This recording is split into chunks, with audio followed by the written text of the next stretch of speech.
சாபமான பட்டணமா, அசுசி நிறைந்த பட்டணமா இருக்கிற அந்த பட்டணத்துல இவர்களை ஈர்க்கக்கூடிய ஏதோ ஒன்று அங்க என்ன செய்கிறது இருக்கிறது. அது இவருடைய கவனத்தை என்ன செய்யுதுன்னா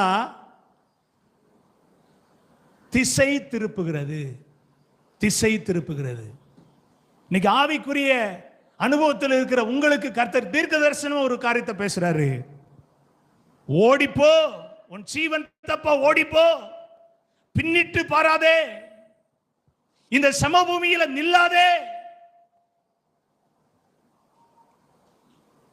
நீ அழியாதபடிக்கு மலைக்கு ஓடிப்போன்னு சொல்லக்கூடிய வார்த்தையை கேட்டும் கூட அதை மனப்பூர்வமா செய்யக்கூடாதபடிக்கு ஒன்று உங்களை என்னையும் ஈர்க்குமானால் அதை கவனிங்க.